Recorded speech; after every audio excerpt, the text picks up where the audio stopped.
Da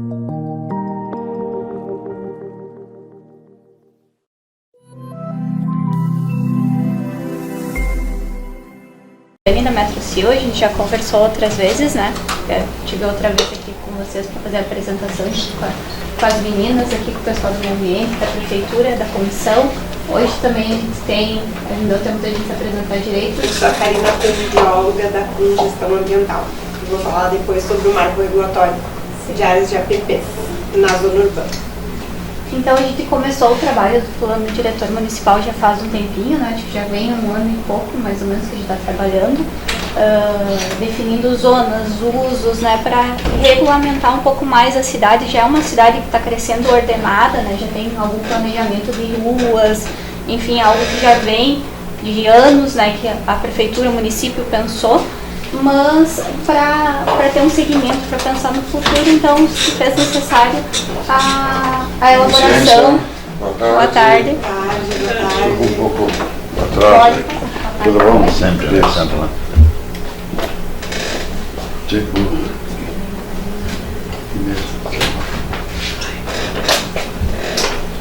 Como a gente estava falando, se fez necessária essa elaboração do plano diretor, né? Para colocar mesmo tudo em leis, tudo certinho como tem que ser.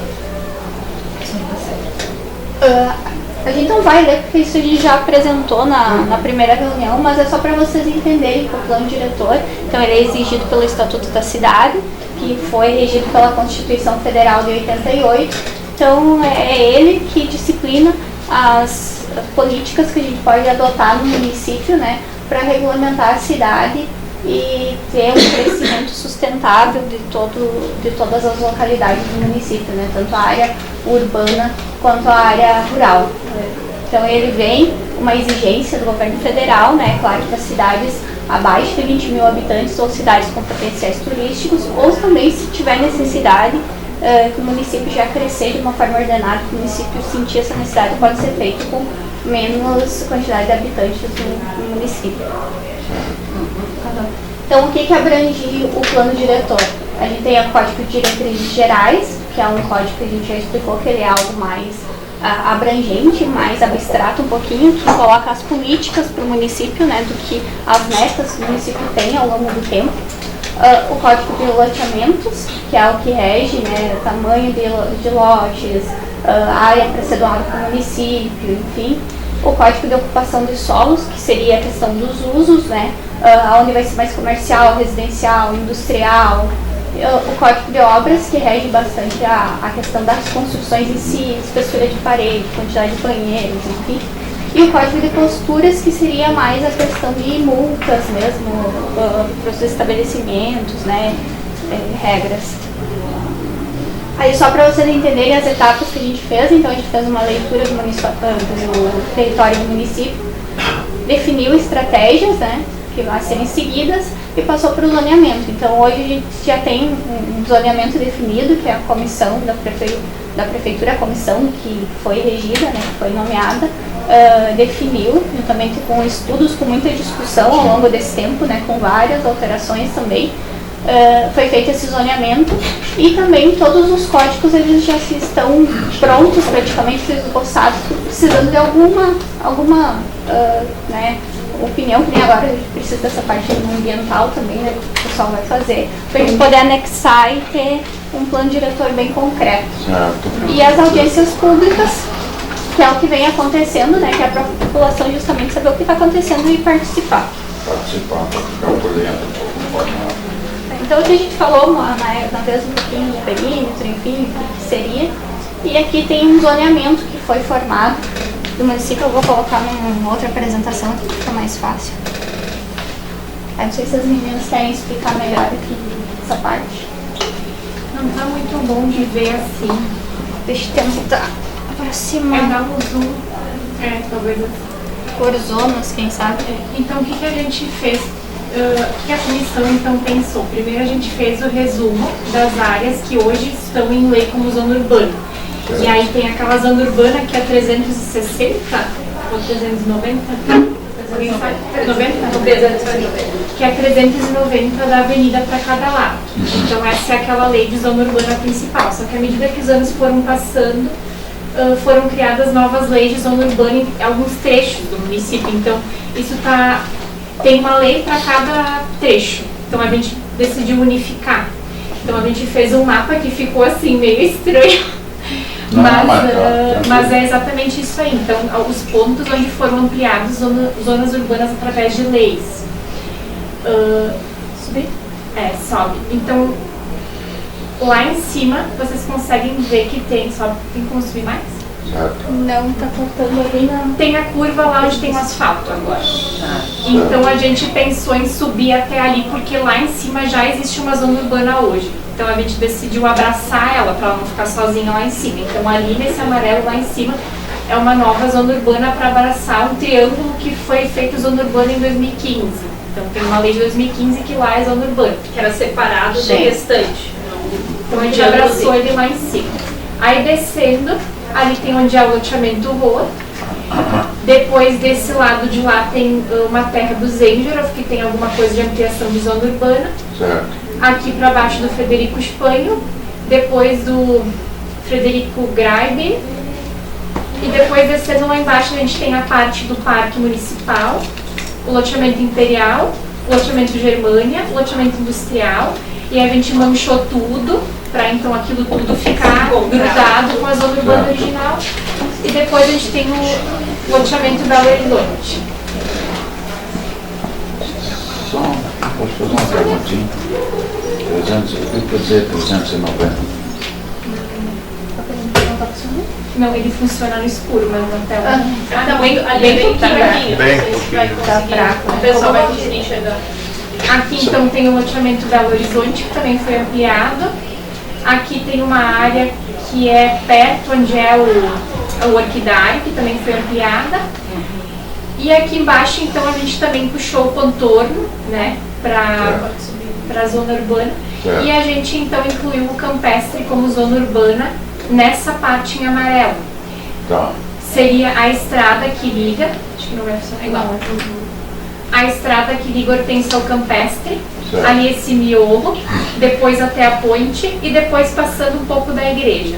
Então, pegando as ruas 100 metros para cada lado, seria a zona urbana. Então, ali essas pessoas poderiam fazer lotes próprios e construir em cima de uma matrícula unificada. Sim. Resumo, é isso. Uma parte também já, em Campestre também tinha uma parte já de zona urbana. Isso, já tinha o né? loteamento que está ali embaixo em vermelhinho. Isso, que está em vermelho. Então a gente já uniu agora para chegar até Campestre, né? Sim. Então 100 metros para cada lado da rua, ela ainda pertence para... Daí seria zona É urbana. abrangido pela... Seria esse contorno aqui. E só uma pergunta ali, desculpa um pouco a minha pobre conhecimento. Ali quando falou na Avenida Central, ali 390, quer dizer 390 metros. Isso aí. Para cada lado. Hoje é o que o plano diretor Tá. de hoje, né? Certo. Define como a zona Entendi. Tá. Muito bem.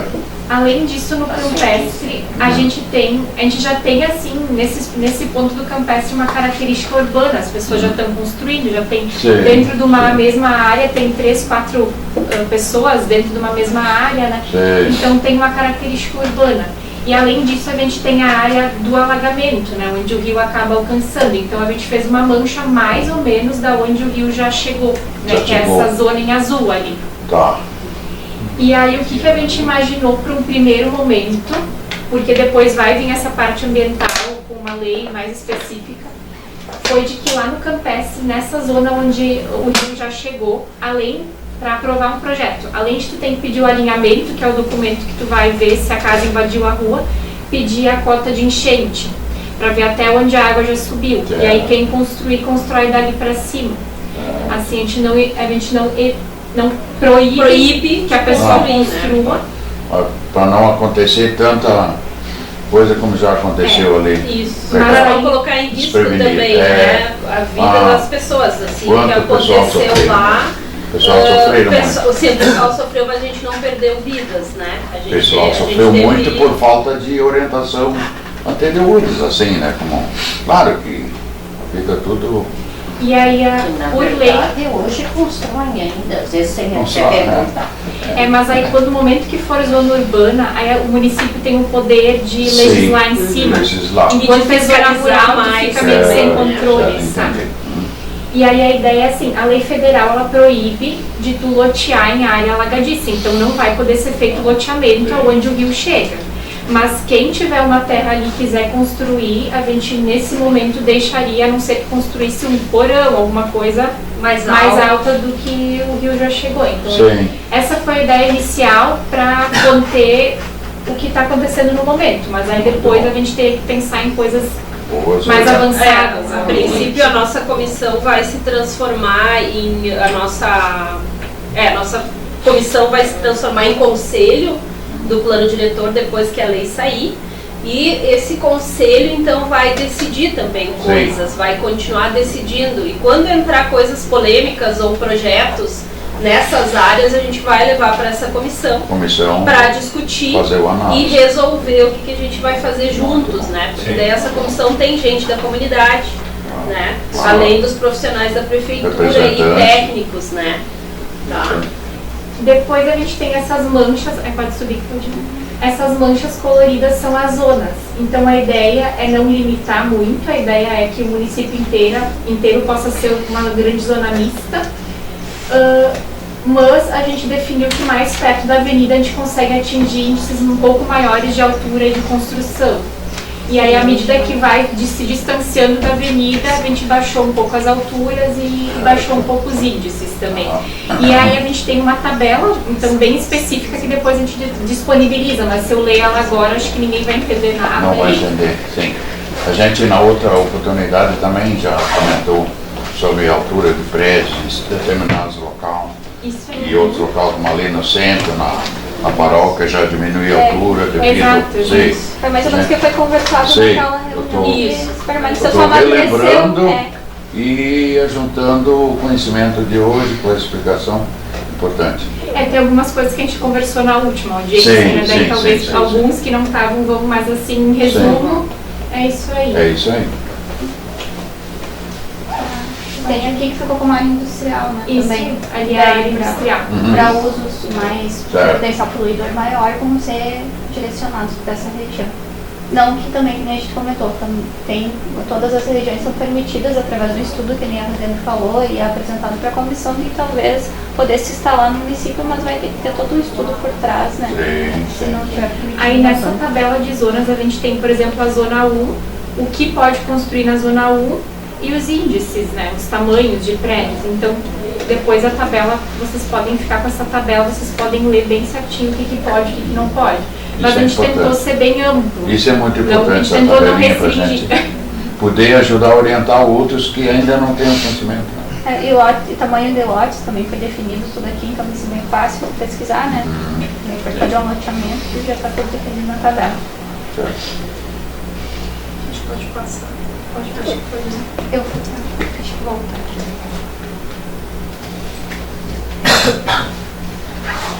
Essa então é só um campestre, pode passar. Essa é a tabela que depois vocês conseguem ter acesso. E aqui tem as zonas, né, as taxas de ocupação, os usos, que daí vai ter um código, né, tem um código onde cada uso desse aqui está especificado o que é, loja, comércio, enfim. Índice de aproveitamento, os tamanhos dos lotes, né, número de pavimentos. Tá meio... Dá pra ti. Estava achando que estou com meu óculos. Não, porque... Então essa tabelinha que vocês vão ter acesso depois. Isso é importante. Pois é. Mas como ficou um padrão assim de lotes, por exemplo, a metragem mínima do lote? 360 metros. Menor não pode, né? É menor, como a gente tinha conversado aqui mesmo na primeira audiência, isso, né? E foi meio polêmico a questão de diminuir lotes, né? Sim. Aí a gente manteve o 360 o mínimo. 360 o mínimo. Isso não quer dizer, porque assim, ó, nesse meio tempo teve gente nos procurando e protocolando lá na comissão do plano diretor para dividir um lote de esquina em dois, mas ele não conseguia chegar nos tamanhos mínimos, tá? Porque o lote de esquina é um pouco maior. E até a gente foi dar uma volta, isso era no loteamento popular ali no São Sebastião, né? E a gente foi dar uma volta para ver número de casas lá por lote, porque lá tem um índice maior de ter 2 casas em cada lote, mas não é tanto. A gente fez um levantamento e viu que tem assim em torno de 5 lotes que teriam 2 casas em cima, né? Então, é possível ainda fazer instituição de condomínio nesses lotes menores. É possível ter 2 casas e fazer instituição de condomínio. No condomínio. Daí isso é direto no registro de imóveis para fazer. Certo. Então a gente achou de bom senso não dividir nem ali no loteamento São Sebastião, né? Que seria já um loteamento popular. Já não abre precedente. E daí a gente ainda está em discussão sobre loteamentos populares. A gente na própria comissão não chegou num consenso sobre isso. Acho que quando a gente falou aqui também não foi bem visto fazer lotes menores. Então a gente decidiu por manter o 360. Não que isso no futuro, porque assim, o plano diretor é muito dinâmico. E a cada 10 anos, a princípio, a gente deve mexer nele. Pode ser antes, né? Não precisa ser só daqui 10 anos de novo. Mas a gente está fazendo toda uma revisão agora e pode ter coisas que não vão dar certo, né? Assim como tem coisas que podem dar muito certo. Então a gente pode voltar a discutir isso no futuro, fazer novas audiências públicas, né, e conversar disso no futuro se houver demandas, né, maiores demandas. Para ver de repente até um reajuste em algumas partes. Né? E a gente tem hoje no plano diretor um artigo que fala de sobras, né? Quando tu tem ali uma área de terra e sobrou alguma coisa que não vai fechar com o tamanho de lote. Então a gente tem uma brecha que daí São tem que ver se encaixa para casos tem que avaliar caso por caso. Eu pergunto, aquele dia até fui eu que questionei essa questão a respeito do que? Eu tenho o meu irmão que ele tem um lote ali no loteamento Rodo, onde ele dá 560 metros quadrados, tá? Então ele dá um terreno, vamos dizer, 360 e tem a sobra, né? Então por isso que eu questionei essa questão, né? Mas porque eu fui me informar, ele queria até construir pela Caixa, mas ele não conseguiu porque ele teria que fazer condomínio. Por isso que eu questionei essa parte. A questão de financiamento. Sim. O terreno de esquina, 450, o mínimo. Tem 15 de frente. Tá. E 360 e 450. 12 de frente daí. O meio de quadra, 360 metros quadrados, 12 de frente. De testada. 12 de testada por 360, meio de quadra. Esquina, 15 de testada mínima por 450 metros quadrados. Continua assim? Isso manteve, né? O de esquina. 15 por 30. Isso, esquina. 12 por 30. Isso. 12 por 30, 15 por 30. É que os primeiros loteamentos já existiam essa regra, né? Então não seria justo assim daqui a pouco diminuir agora o tamanho, porque né, podia ter rendido mais terrenos e coisas assim, né? Isso. Então agora eu acho que tem que seguir assim para ordenar a cidade, continuar essa ordenação, né? E é possível mesmo. Vai ocorrer casos que talvez, digamos, num loteamento que, fracionando ele, sobre em meio de quadro, um lote 11,5. 11 por 30. Isso é um caso excepcional, uma sobra, digamos, por meio metro, é um imóvel a mais, é um IPTU a mais, é um morador a mais. Isso entra na questão da sobra. Isso tem um dispositivo já na lei que termina a sobra. Se criasse o dispositivo, então a cada quadro o loteador ia querer fazer 2, 3 terrenos a mais em função. Aí que eu queria chegar, não é simplesmente tu querer, meu terreno é de 450 é a esquina, mas eu queria fazer 2, não é? É um caso excepcional justificado. Tem que justificar o porquê. Se sobrar um terreno maior de esquina, né, vamos dizer, deixar um terreno maior e dividir em 2, né, mas vai ter que cumprir. Tem que ser justificado. Tem que ser justificado e tem que cumprir, né, a regra, né, por isso tem que cumprir a regra. Então não tem possibilidade, por exemplo, de demarcar uma área específica para fazer lotes menores? Tem a possibilidade existe, Neuza. Mas assim, a gente discutiu bastante na comissão e muita gente foi contra. A gente até queria colocar algum dispositivo no plano diretor sobre alguma área popular. Aí é difícil tu procurar na cidade onde tu colocar uma área popular. Daí a gente discutiu também questão de cada loteamento disponibilizar uma porcentagem para popular. Então, daí para ser um pouco menor os lotes e para atender o pessoal que quer fazer Minha Casa Minha Vida, né? E não tem tantas condições de comprar um terreno grande. Só que ainda existe muita especulação imobiliária que acaba que quando tu vê esses lotes menores acabam custando tão caros quanto os maiores. E daí tu acaba não conseguindo também. Então, a gente não chegou num consenso ainda de como fazer. Né? Então, eu vejo que pelo lado social seria importante ter essa oportunidade, porque assim, muitas vezes ou tu compra o terreno ou tu faz a casa, né? Isso. Tu faz um financiamento, às vezes tu tem um exemplo pequeno, né? Então eu acho que tem que pensar uma coisa nesse sentido. Sim, a gente pensou bastante a comissão, não chegamos num consenso até agora. Então a gente resolveu deixar isso de fora, porque a demanda ainda no município não é tão grande. Né? E se tiver uma demanda, tem ainda a opção da prefeitura comprar uma área e a prefeitura lotear para a área de interesse social, daí é um pouco diferente. Né? Até também foi falado, né, na reunião que a própria Caixa também aumentou o preço dos financiamentos. Então, os terrenos aqui em São José ficam ainda todos dentro dos valores com a casa. Que nada é o que aconteceu. A pandemia levou os preços materiais, tudo bem, aumentou o Minha Casa Minha Vida. Só que tudo aumentou, então ficou meio que... Ficou mais viável agora do que estava, com certeza, com o aumento. Mas não é tudo aquilo não. Não, isso é mas dá. Quem tiver um pouquinho de recurso consegue. Quem não tiver não consegue nem iniciar. Não, tem que ter recurso, tem que ter algum recurso, senão não consegue. Não tem nada a ver. Não tem nada a ver. Conseguir fazer a casa. Até só para dar um caso específico, até eu estava conversando, até passei para a Sara, um caso específico, digamos, de lote, que é menor do que deveria ser e, digamos, está num lugar extremamente, digamos, valorizado, que é o caso da esquina ali de casa. É uma esquina, só que lá não dá a metragem quadrada de um terreno de esquina.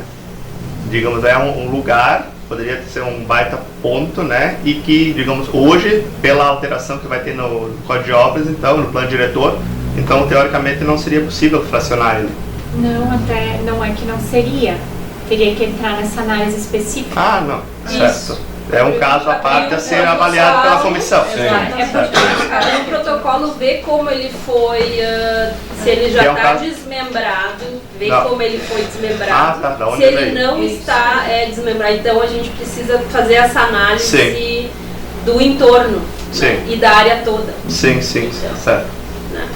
Mas daí entra com o protocolo lá que a gente analisa na comissão.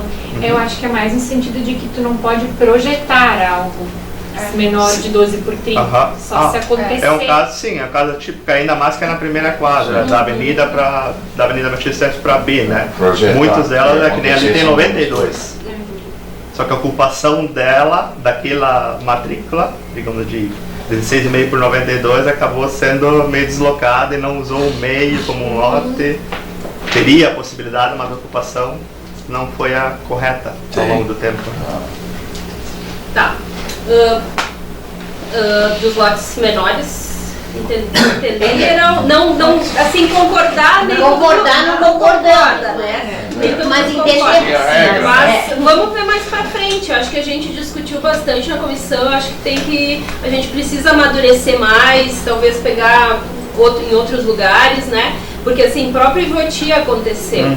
Foi feito loteamento para ser popular, foi feito uma ZR3 especialmente para um loteamento popular, lá no Vivalar, lá em Ivoti, que é lá depois do Jardim Biller e da Morada do Sol, né? Lá é o bairro Bom Pastor, que é um bairro popular, e lá acabou virando só comércio e tem casas muito boas lá. O lote 10 por 23. E os lotes eram menores, mas foram jogados lá para cima os valores, né? Então também o pessoal fez Minha Casa Minha Vida, outros compraram para revender, né? Também acontece. Então tem que ter um pouco de cuidado, a gente quer estudar melhor essa parte, tá? Vai ficar para uma próxima revisão.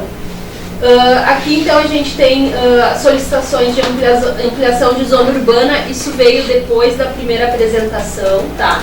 E a gente achou pertinente colocar isso já para fazer essa ampliação, porque antes as ampliações aconteciam da seguinte forma: a pessoa tinha vontade de ampliar, ela ia até o gabinete, protocolava e era feita uma lei específica para isso.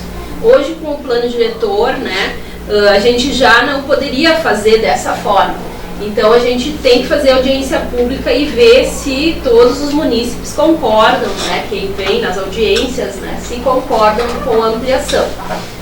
Aqui é no entorno da Rua 51, então é uma área próximo à escola, né? Não? É do loteamento Belo Horizonte. Tá, esse é do Belo Horizonte, desculpa. Localiza de Tem que eu coloque aqui da avenida. Aí a Rua 51. No bairro do Luita, né? Isso. Lá na avenida dessa. E aí a gente tem ali do lado um loteamento que está sendo executado agora. Sim. E aí a solicitação é de que essa área em vermelho se torne zona urbana para esse loteamento depois, para que ele seja ampliado depois. No futuro, né?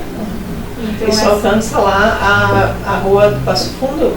Isso aí. Né? Isso. Vai até Do Cândido até o ou Passo depois? Ainda. Até a Rua Até a Rua do Passo Fundo. Uhum. Isso. Certo.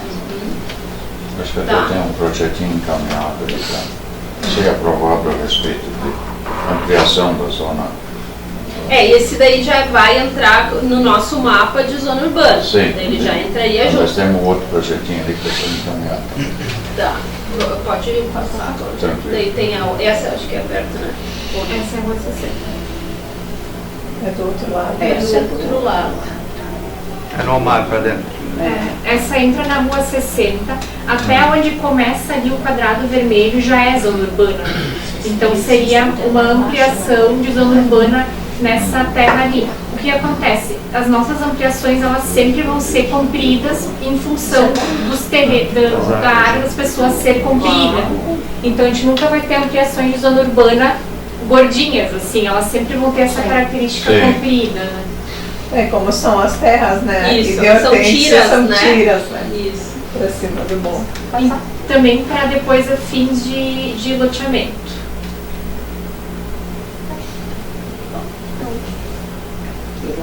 Tem mais uma, tem mais uma. Tem mais uma, né? Que é na escola, né? Isso, daí essa da escola. Sim. Que eu já achei que era. Não veio. Então olha nas imagens, onde ali na pasta tem imagem solta. Ali, proposta Essa 3. três? Essa aqui é a próxima no entorno da escola, que eu já estava achando que era a primeira. Essa daí é um pouquinho até mais gordinha, tá? Ele falou que era tudo comprido. Essa é mais gordinha. Daí é próximo da escola, né? Lá pega lá de frente para a Rua 58. Desculpa. E também para fins de loteamento no futuro.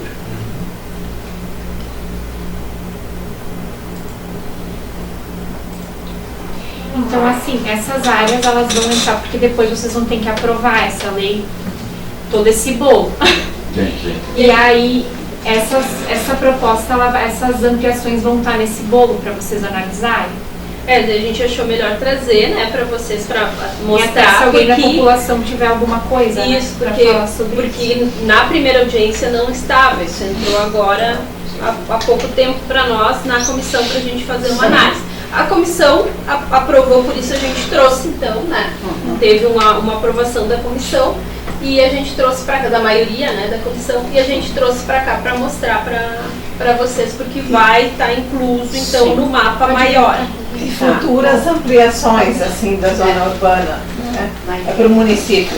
Então tem que entrar com o projeto, com isso, daí vai entrar, daí entra com o protocolo para ser analisado ainda pelo conselho do plano diretor, que vai, né, a comissão vai se transformar em conselho. Para daí tu começar. Aí a gente vai juntando esses materiais que entrarem para fazer uma audiência pública, daí quando tiver material suficiente para a gente fazer, né, audiência, ou a gente vai vir fazer audiência pública logo, se a pessoa tiver uma pressa, né, daí vai depender tudo da pressa do empreendedor, de quem, né, trouxer para fazer essa ampliação, mas o ideal é que a gente junte materiais, né, para fazer a Não, gente... já que existe essa possibilidade, né?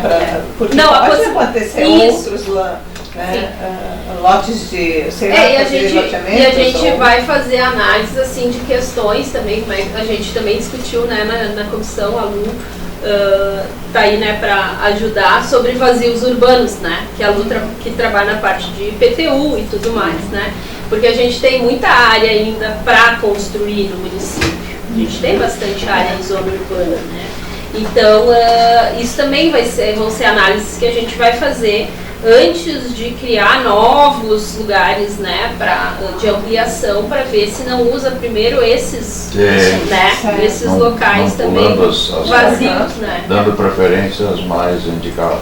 Que já fica mais perto também da zona urbana, que já liga, né? Exato. Por exemplo, se alguém vier com uma proposta lá no meio do nada, não sei se vai passar, entende? Eu sei. Já tem que ser uma continuação do que já existe hoje, né? Isso, com certeza. Exatamente. O que nos preocupa aqui também é esses arroios que tem bastante no município, né? Mas aí vai para a próxima etapa. A gente já vai falar disso, a gente vai finalizar a nossa parte, depois a gente entra nessa coisa dos arroios, né? Pode ir para o último slide. Para finalizar, então, a gente tem a nossa lei de parcelamento do solo, que ela foi feita em 2021, uma nova, e aí ela começou a andar e a gente sentiu necessidade de alterar algumas coisinhas que a gente conversou na comissão e está trazendo para vocês. Então, o que aconteceu de lá para cá? Entraram alguns projetos de REURB, então para a engenharia olhar, que são aquelas zonas onde já tem as construções em cima, mas o pessoal não tem matrícula. Isso. E aí a nossa lei, de maneira geral, ela fala que todo parcelamento precisaria de pavimentação. E aí a nossa ideia seria nos REURBs não cobrar a pavimentação para viabilizar, né?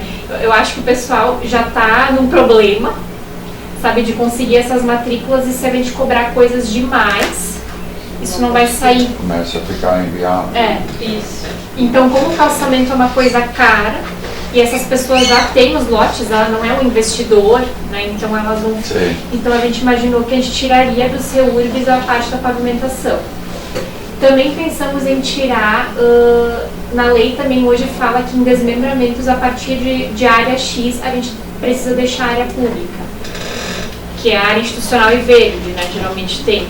Em desmembramentos, a gente pensou em tirar isso, porque isso acaba gerando lotes pequenininhos para a prefeitura de 12 por 30, que a prefeitura tem que ficar roçando, não consegue fazer uma escola, não consegue fazer um posto, não consegue fazer nada. Então a gente pensou em tirar a exigência de área pública de desmembramento. E que pouco resultado dá também. Não, nenhum praticamente. Só tem um problema, e onde já tem. O quê? Vamos dizer que nem ali, perto de vocês, né? Tem um ali no fundo. Onde já tem, tem. Onde ele tem, né? Mas ele não tem acesso, né? A lei existiu e, né? Onde tá falando? Nos fundos ali, vamos dizer, do Dilso, dos Aras. Não, mas ali é uma coisa a parte. Não tem lei aqui.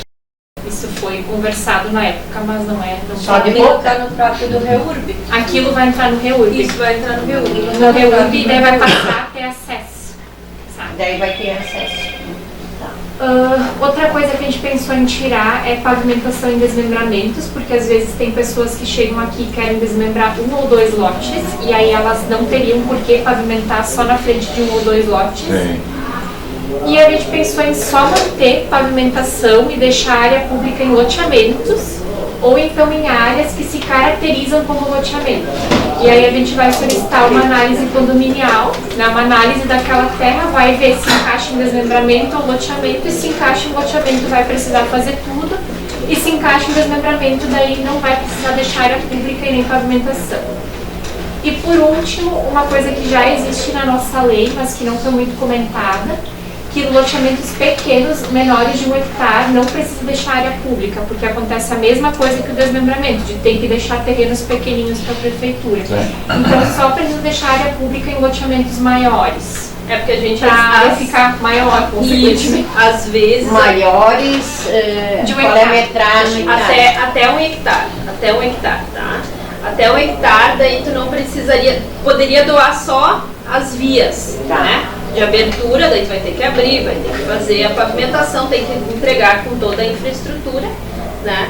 Mas como são áreas pequenas e até tem muitos casos aqui em São José de gente que foi subdividindo e não conseguiu doar nada. Às vezes é uma família grande, já foi para um herdeiro, para outro herdeiro e sobrou só uma parte pequena e as vias para abrir, né? E daí é para esses casos esse 1 hectare. Isso não quer dizer, e daí também assim, vamos fazer 1 hectare e depois vamos voltar na prefeitura, vamos fazer um 2º hectare, vamos fazer um não, daí também não funciona, tem um dispositivo lá na lei que não permite isso, vai fazer 1 hectare, quando for fazer o 2º hectare ou o restante da terra, vai ser cobrado junto esse 1 hectare que já ali do começo para doar área pública, para doar tudo. Sim. Tá?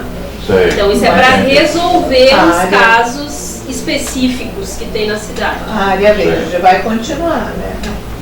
Sim. Tantos por cento, né? 35% de ruas, área verde institucional. E a institucional? Sim, tem os 35% ali já tá tudo, né, para loteamento. Continua a área verde institucional e, né, área pública. 35% somando os 3 juntos. Isso aí. Certo. Isso aí. Tá. Mais um. Acho que tem mais um último do código, né? Tem um código. Não veio mais.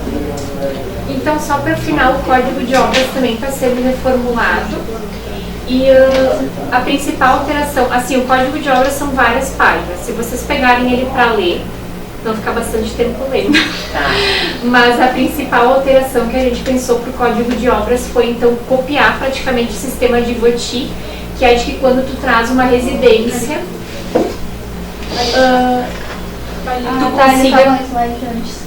tu consiga trazer a residência por um processo simplificado. Ou seja, tu vai trazer o projeto da tua casa só com o perímetro da casa, não precisando mais mostrar o que tu vai fazer por dentro. Então isso também facilita bastante a aprovação, o processo de aprovação. Isso já ajuda.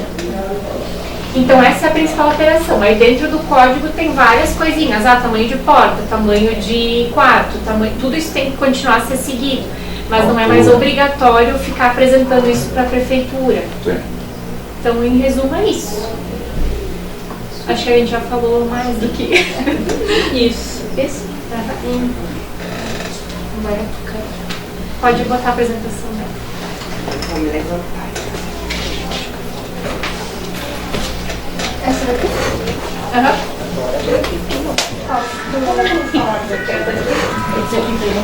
Vai falar de pé. PDF ou aula? Eu acho que tanto faz. PDF é... Bom, vamos lá. Vou me apresentar primeiro. Eu sou a Karina Cunha Gonçalves, sou bióloga, sou da empresa Cunha Gestão Ambiental, tá? Nós fomos contratados recentemente pelo município de São José do Hortêncio, através da equipe do Felipe e das Gurias, para fazer um marco regulatório das áreas de preservação permanente que ainda existam dentro do perímetro urbano. Então, eu quero deixar claro para vocês que o que é uma área de preservação permanente e o que é um marco regulatório em si. O marco regulatório não é um instrumento de regularização fundiária. É importante que isso fique claro. Tá? Ele não é um instrumento para regularização fundiária. Entretanto, com os estudos e o diagnóstico socioambiental que é feito, vocês vão poder fazer regularizações fundiárias em áreas que não possuem mais áreas de preservação permanente. Onde aquelas áreas de preservação permanente, eu vou entrar um pouquinho no conceito do que é e o que nós vamos fazer, beleza? Então é um pouquinho didático, mas é importante que todo mundo tenha clareza de como que a gente vai conduzir o trabalho. Então, áreas de preservação permanente são aquelas que estão localizadas ao longo dos rios ou nas margens de qualquer curso d'água, fala aí açudes, tá? Reservatórios artificiais, tudo mais, lagos, lagoas, nascentes, topo de morro, porque a gente tem APP de topo de morro, não tem a ver com curso hídrico, com aclives e declives, ok? Montanhas e serras, nas encostas ou partes dessas, nas restingas, como fixadores de dunas ou estabilizador de margem, na borda de tabuleiros ou chapadas, e altitudes superiores a 1.800 metros. Este é a definição de APP conforme o Código Florestal Brasileiro, ok? No caso dos municípios em si, tá? Nós vamos estar avaliando questões de cursos hídricos dentro de perímetros urbanos. Vocês estão aqui fazendo um novo zoneamento de plano diretor do município, né? Então vem bem a calhar o que nós também estaremos desenvolvendo, que vai ser mais uma ferramenta para que vocês, junto com o plano diretor, tenham condições de fazer essas regularizações que acabam sendo regularizações fundiárias. Ok? Então, assim, se eu tenho... Só um pouquinho. É importante vocês entenderem. Eu tenho a largura dos cursos hídricos da lâmina d'água, de borda a borda, que define a metragem da área de preservação permanente que eu tenho que ter de cada borda para fora, ok? Então, se eu tenho uma lâmina d'água de 10 metros, eu vou ter uma faixa de APP de 30 metros de cada lado. Se eu tenho entre 10 e 50, assim sucessivamente. Por exemplo, nós estamos agora para fazer um marco regulatório do Araguaia, no município de Pissarra. Lá nós temos uma lâmina d'água muito acima de 600 metros. A área de APP dele seria muito além de 500 metros. Certo. Ok? Só para vocês terem uma noção do que nós estamos falando. Independente da profundidade da água. Não, profundidade não influencia. Só largura. E quando é que é medida essa largura? Na cheia ou na seca? É sempre na cheia, considera sempre a cheia. Na cheia. Mas a calha do rio não vai mudar, ele estando cheio ou não, a calha, as bordas, depende que do você local. tem é o extravasamento. Depende do local, ela muda. Sim, mudou agora. Ela dobra, mais que dobra, ela triplica. Sim, mas aí você teve o desmoronamento das bordas por uma grande precipitação, que é diferente. Certo. Ok? É um fenômeno atípico que aconteceu e que mudou e alterou naquele momento a calha daquele rio. Que ele pode vir a se recompor. Por descuido de uns passados. Isso. E muita precipitação, né? Aliás, gente, nós temos que ter ciência que a precipitação que aconteceu de setembro para cá, ela é totalmente fora da curva. 150 anos atrás aconteceu uma enchente tipo essa. Então, ela não é parâmetro. Daqui 150 provavelmente vai acontecer de novo. Foi uma coisa muito surreal chover 291 milímetros em 3 dias, que nem aconteceu em setembro. Foi muito fora da curva tudo isso, né? Bom, então assim, no meio urbano, tá? Alguma dessas características elas não vão existir mais, tá? De formação de APP. E quais são essas características? Eu vou te falar um pouquinho mais na frente.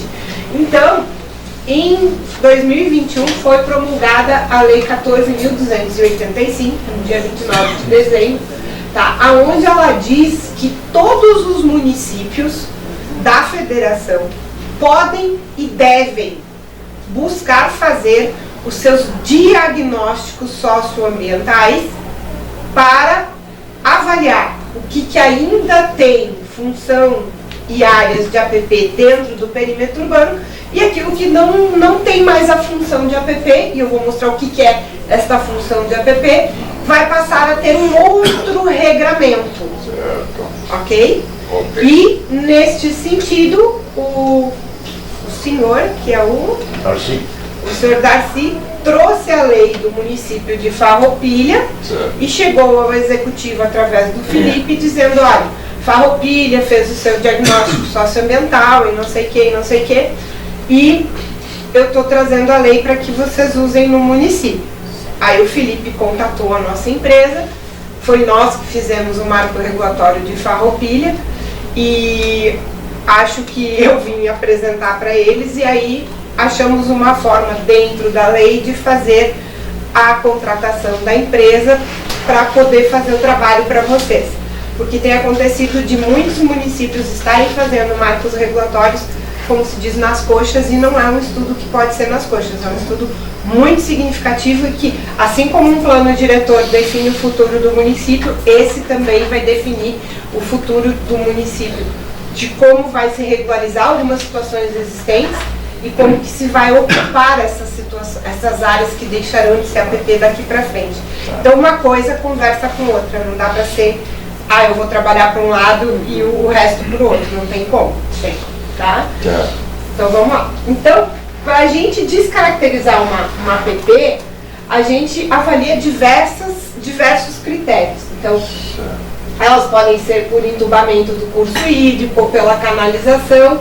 Então, passa-se a admitir faixas não edificantes. Isso foi uma metodologia que a nossa empresa desenvolveu, a minha equipe desenvolveu, e como nós já estamos no 5º marco regulatório, 3 já passaram pelo Ministério Público com pareceres favoráveis àquela proposição de lei que o Executivo fez e que, por sua vez, a Câmara aprovou.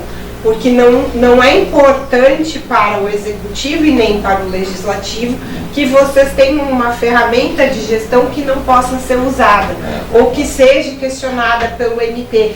Vocês pegaram uma lei, copiaram e não fizeram a avaliação e o diagnóstico do próprio município. Porque tem coisas que vão se aplicar aqui que não vão se aplicar.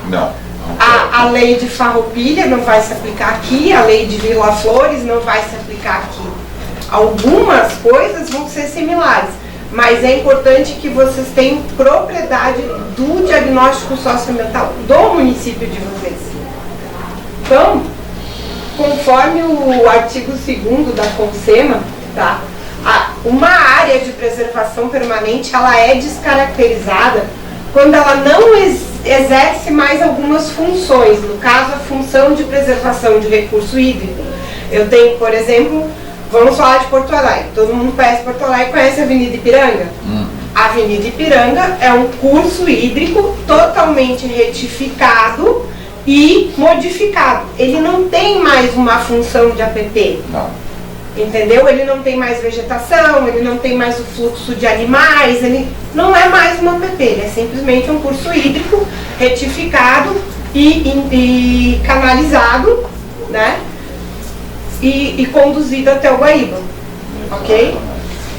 Sua ocupação não compromete a estabilidade geológica. Vamos voltar lá no dilúvio. Ele tem toda uma contenção feita nas suas laterais.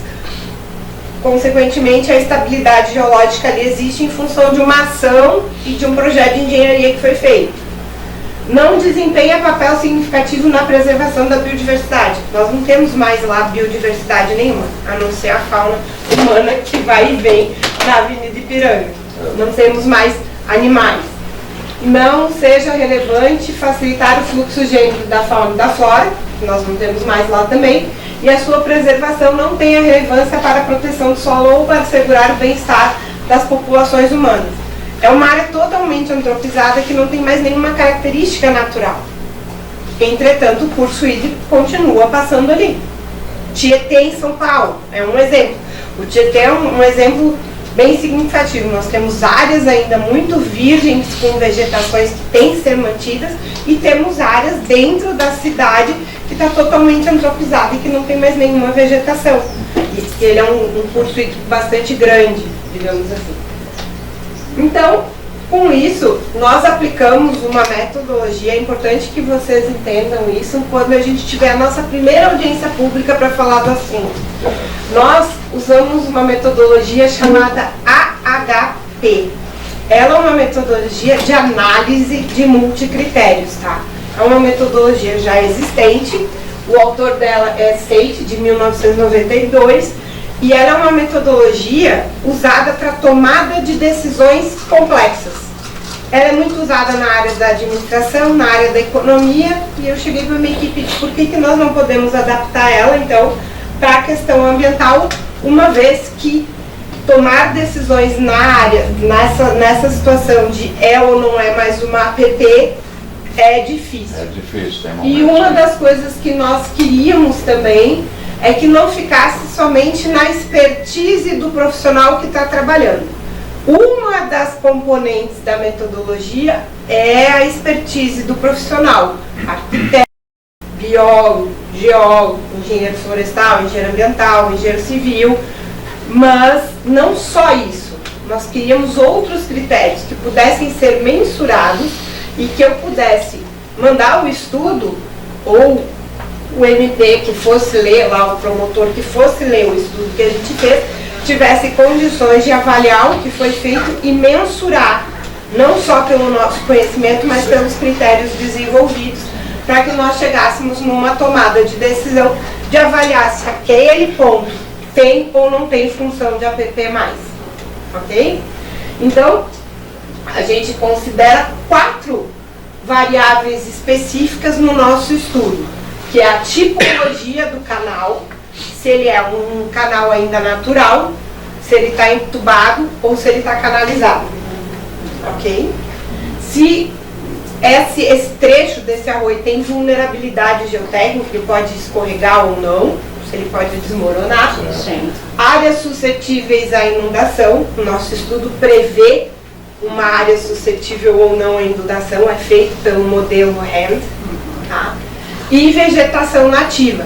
Então nós definimos pontos específicos do município, onde a nossa equipe vem, faz o levantamento daquela vegetação, não a nível de quantitativo, mas a nível de qualitativo. A gente avalia aquela vegetação, se ela está em estágio avançado de regeneração, se ela está em estágio secundário, ou ela não existe, ou ela é só exótica. Tudo isso é avaliado no estudo. Tá? Vou passar. Então aqui, só para vocês entenderem, nessas variáveis de entrada para a metodologia, para a gente poder rodar a HP, que ela é um método que tu roda os resultados e chega num mapa de zoneamento ambiental, que vai ser o produto final. Qual é o produto final do estudo que nós vamos entregar para vocês? Uma minuta de lei do marco regulatório das áreas de APP com o zoneamento ambiental deste estudo. Aí um empreendedor vem aqui, eu tenho um município, eu tenho uma casa lá naquele bairro lá que linda lá, no Campestre, que o modelo rodou e diz que ele vai poder construir, porque aquilo não é mais uma APP, mas ele vai ter alguns critérios que ele vai ter que seguir. Quando as meninas forem fazer uma certidão de diretrizes municipais para que essa pessoa vá construir a sua casa e ela saiba o zoneamento do plano diretor, lá vai vir também já o zoneamento ambiental do marco regulatório. Essas informações vão estar todas na mesma declaração. Então a pessoa que sai de lá, ela já tem uma orientação ponta a ponta do que ela vai fazer para poder construir ou não naquela área que deixou de ser APP, por exemplo. Tá? Então, nessas variáveis de entrada, o que a gente avalia quando a gente fala em questão de vulnerabilidade geotécnica? Declividade, uso do solo, geologia e tipos de solo. Isso tudo é avaliado para rodar a metodologia que a gente desenvolveu na variável vulnerabilidade geotécnica. Então são várias coisas que são estudadas e avaliadas para considerar a vulnerabilidade geotécnica. Áreas inundáveis, que é o modelo REN. Tu trabalha com as cotas de inundação através de dados secundários existentes. E nós temos bastante agora recentes, inclusive, que não é bom, mas temos para poder prever algumas coisas. Morfologia dos canais de drenagem, que é, a gente vai fazer um mapeamento aqui, a equipe vai vir para cá, e nós vamos fazer um mapeamento do que está entubado, o que está canalizado, o que ainda mantém o seu curso natural. Ele pode ter deixado de ter APP, mas ele ainda é natural, ele pode estar retificado, mas não tem uma ação de obra, não tem um piso construído ou um tubo colocado nele, ele se mantém natural. Isso, é um valo, é natural ainda. Curso natural. Isso. E o remanescente florestal, que é o laudo de cobertura vegetal que a equipe vai fazer em pontos específicos, pré-definidos, para a gente ter uma avaliação da florística que ainda compõe o município e o estágio dessa vegetação, se ela é nativa avançada, se ela é nativa secundária, se ela é nativa primária, se ela é nativa misturada com exótica, se ela é exótica ou se ela não tem nenhuma vegetação. São várias coisas que a gente avalia aqui para poder rodar o modelo. Próximo. Dentro disso, tá, quais são os resultados? Quando a gente cruza todas essas informações na metodologia, a gente vai ter um mapeamento das áreas com alta sensibilidade ambiental, ou seja, que possuem as características ambientais ativas, que vão ser as áreas ainda que serão consideradas de APP. Estas áreas vão ser aplicadas às áreas que o Código Florestal obriga-se que se aplique. 30 metros para cursos hídricos com até 10 metros de lâmina d'água, 50 metros para áreas de nascentes, olhos d'água e assim por diante. Ah, mas tem uma nascente que tem uma casa construída dentro daquela nascente, a gente lançou o raio e a casa está lá. Vamos demolir ou vamos regularizar esta casa, mas não vai mais poder ter nenhuma ocupação. São coisas que vamos pensar. Certo. Ok? Certo. Mas que vai chegar a uma solução. Sim. E as áreas onde a sensibilidade ambiental é considerada moderada ou baixa, ela não vai ser mais uma PP. Ela perdeu a função ambiental porque ela não tem mais aquelas características que eu mostrei na lâmina anterior. Então ela vai deixar de ser uma área de preservação permanente. E aí, se ela deixou de ser uma área de preservação permanente, como iremos manejar estas áreas? Como iremos regularizar o que é existente do passado e daqui para frente como serão ocupadas? Vão ser faixas não edificantes de 15, de 5 metros, vai ter uma transição de 15 para 5, e como isso vai ser feito? Que vai conversar com todas aquelas legislações que as meninas mostraram aqui, Código de Obras, o Código de Posturas e tudo mais, até dos métodos construtivos, recuo de calçada, essas coisas, tudo vai ter que ser avaliado. E aí é desenvolvida uma ferramenta que vai conversar com o plano diretor e vai constar da diretriz municipal quando alguém vir buscar isso aqui. Então, porque na verdade assim, ó, começa lá em cima no morro. E daí ela vem vindo, tem casas próximas e tem, vamos dizer, umas bem próximas e outras um pouquinho mais longe. Daí como é que tu vai colocar 5 a 15 metros? A metodologia isso vai ter que ter um estudo mostrar bem. É que eu acho que a ideia é regulamentar, porque nem hoje a gente chega e a gente não tem lei para aplicar. Aí agora vai ter uma lei que vai dizer assim, olha, dentro dessa área tem lá uma área de 15 metros, a gente pode regularizar essa edificação. Mas o outro não vai poder, porque só dá 5. Não, regularizar o que está. Não vão poder construir. Não é possível. Se for a perdão lá, vão poder regularizar. Então vão ser regularizar. As novas, se for área de APP, não vai poder construir. Isso aí. A lei federal já diz, né, para aquilo que está consolidado. Consolidado. Então, se uma área, eu tô aqui, tá? Eu tô aqui lá, o meu rio tá aqui, tá? E eu tô descendo e a metodologia que a gente aplicou para esse trecho aqui, todo ele ainda tem função de APP, as casas que aqui estão vão ser regularizadas, se assim for interesse da municipalidade e a gente entender que é possível, mas entretanto o vizinho não vai poder construir, porque aqui ainda é APP. Tá.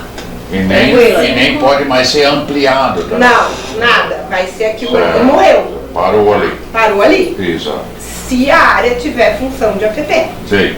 Se esta área aqui não tem mais função de APP e o cara construiu aqui e esse terreno está vazio, ele vai poder construir. Certo. Porque ela não é mais uma APP. Ela deixou de ter funções de APP. Esse estudo, na verdade, vai viabilizar muita coisa no município, né?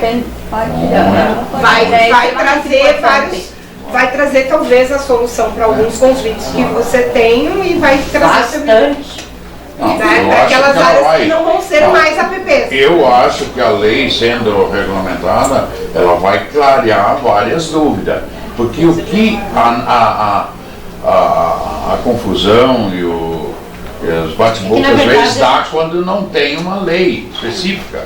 Não, a lei é maior e isso a lei se respeita. Até ali eu posso ir, dali para lá, não. Então aquilo é um ponto regulatório. O que foi já feito antes. Ah, mas o fulano fez, não. A lei não é retroativa. Até ali foi feito, não pode mais ampliar. E o outro deixou de ser área de APP, tudo vai ficar claro. Aí evita muito vai ficar claro o que pode ser feito também. Exato. Né? Então, assim, o marco, por isso que a palavra é marco regulatório. Sim. Assim como nós tivemos o marco regulatório do saneamento básico, nós estamos tendo o marco regulatório das áreas de APPs em zonas urbanas. Para que a gente tenha uma forma de alinhar e resolver os conflitos urbanos que envolvem recursos hídricos. Esse é o objetivo principal. Essa é a forma legal, né, que é exigida, inclusive na lei federal, para que os municípios possam legislar. E esse é o instrumento que vai dar. Exatamente. Sem esse estudo a gente não consegue fazer. Sem isso, os técnicos que estão hoje na prefeitura, eles não têm embasamento jurídico, legal, para regularizar uma casa numa área que, apesar de você estar vendo que não é mais APP, a gente enxerga isso. Eu sempre digo, o óbvio tem que ser dito. Esta lei vem para dizer o óbvio, que a gente está enxergando que aquela área não é mais uma APP, mas tu precisa ter a regra do como fazer. E hoje, o município de São José do Hortêncio e vários outros municípios no Brasil não tem este regramento. Entendeu? Hoje quem define é o Código Florestal Federal. E o Código Florestal Federal, ele tem uma zona cinza na parte que se refere à zona urbana. Na primeira audiência pública, vocês vão ver que a gente traz todo um histórico de legislação, inclusive uma súmula do MP recente de 2022, que versa sobre o assunto. Então, assim, eles, os técnicos, eu, o Felipe, nós não temos embasamento legal para fazer algo. Então, a lei 14.285 de 2021 veio dizendo aos municípios: ei, pessoal, vocês, enquanto entes federados, também precisam legislar localmente. E o caminho para que vocês façam isso é: contratem seus diagnósticos socioambientais, façam esta realidade, esse raio-x do município e promulguem as suas leis. As suas leis. Certo. É isso aí. Certo. Tá? Então, próximo. Aqui ficou meio ruim a lâmina, mas aqui estão os meus contatos. Se vocês quiserem ligar, tiverem alguma dúvida, alguma coisa durante o trabalho, a gente também vai estar disponível. É muito importante, eu até perguntei para eles, quando a gente for fazer a primeira audiência, que a gente faça num auditório, que a gente transmita ela online e que a maioria das pessoas participem. Porque é bem importante, são assuntos muito importantes que envolvem o futuro do município de vocês. Tá, isso vai ser bem importante e que os vereadores têm um papel muito importante de entender o trabalho e multiplicar isso para a sociedade. Porque é um trabalho polêmico. Eu sempre digo, eu uso uma frase do filósofo Sócrates que diz: não conheço o caminho do êxito, mas conheço o caminho do fracasso, que é tentar agradar a todos. Não vai se agradar a todos, não vai se conseguir. Mas hoje vocês têm que ter a seguinte visão: hoje vocês têm o Código Florestal, que não dá nenhuma opção de solução para nada, até o momento. Vocês têm uma legislação estudada, embasada, que se ela passar pelo crivo do Ministério Público, ela não seja questionada por qualquer coisa.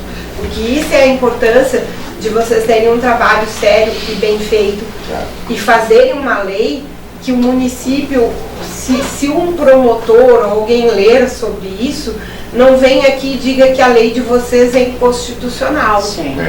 Que não observou algumas coisas que são necessárias e primordiais. Porque marco regulatório de área de APP, eu volto a bater, ele não é para ser um instrumento de regularização fundiária.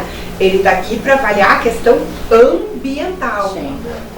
Ambiental. Aquilo que ainda possui função de APP, vocês têm que querer preservar. Haja visto o que aconteceu com Roca Salles, com Mussum, que foi cidades que vieram abaixo, porque lá, nas áreas que deveriam ser a zona de amortecimento dos arroios, não existia mais. Temos muito exemplo aí, São Sebastião do Caí também. Porto Alegre, gente, as ilhas, tudo que está acontecendo. Então, assim, a questão ambiental tem que mudar um pouco a visão de que o meio ambiente é para travar o desenvolvimento, ele está em... Não faz sentido eu ter uma nascente na minha propriedade rural, aonde eu planto, e eu acabo com a nascente e gasto milhões em pivô para irrigar a minha propriedade. Não faz sentido nenhum, gente. Então a gente tem que começar a pensar essas coisas. É fundamental. Os agricultores aí gastam horrores em irrigação, sendo que eles têm a nascente que por baixo, que é onde brota, para fazer com que a colheita seja mais significativa, porque não é só o que a gente enxerga, tem o de baixo que a gente não enxerga. Então é um ciclo, é ciclo hidrológico, a gente aprende isso na primeira série, nas séries iniciais quando a gente estuda. E tem muito agricultor que acha que não, que ele tem que acabar com a nascente para ter mais 100, 200 metros para plantar. Então assim, a gente tem que começar a pensar nessas coisas. Certo. E posso botar os mapinhas para... Não sei se a gente tem muito tempo ainda. Temos muito. Na verdade, passou, mas... Já passou. Então era isso, eu acho que nós vamos ter um segundo encontro. Se quiser mostrar, eu posso só mostrar? Não, né? Não, é que Ainda esse não. mapa que ela não fez ainda o campo. Não. Não sei, Felipe, o que tu acha? Acho que não ainda. Eu acho que não tem necessidade nesse momento, porque depois... Então, Meu Deus.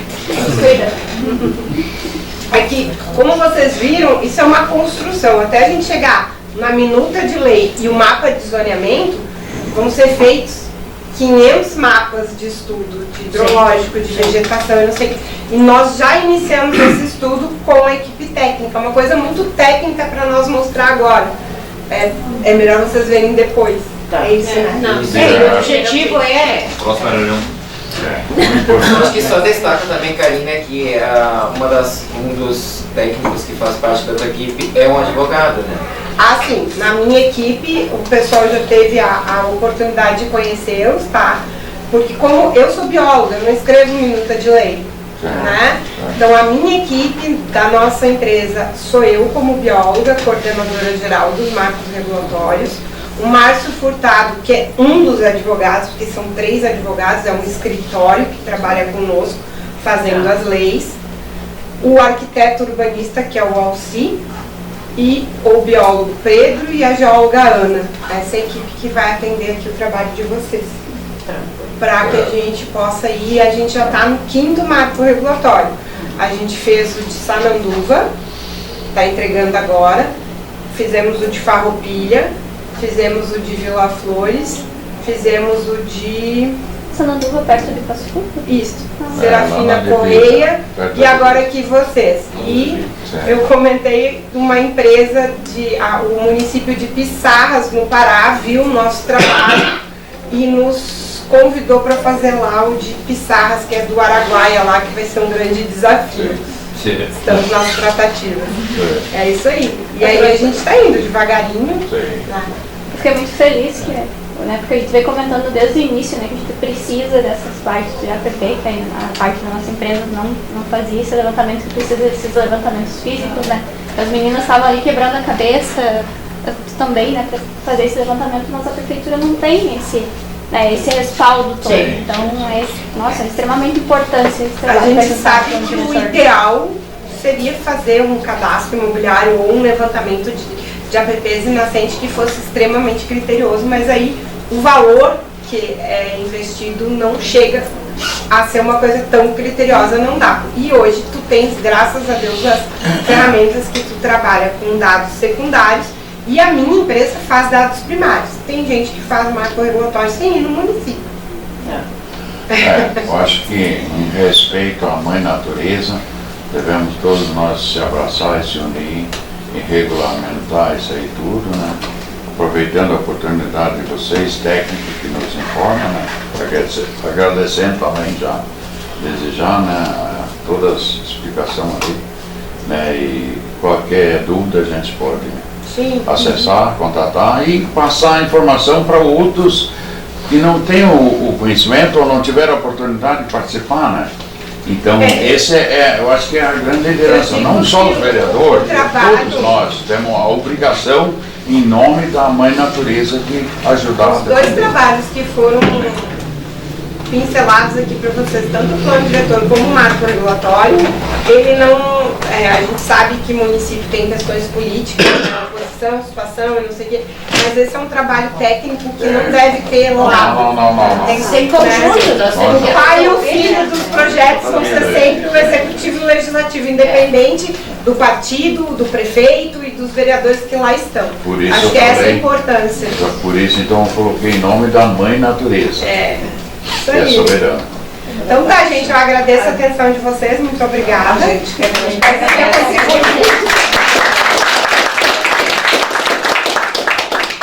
Era uma preocupação importante é nós chegar a uma solução. Lá no início, né, que é o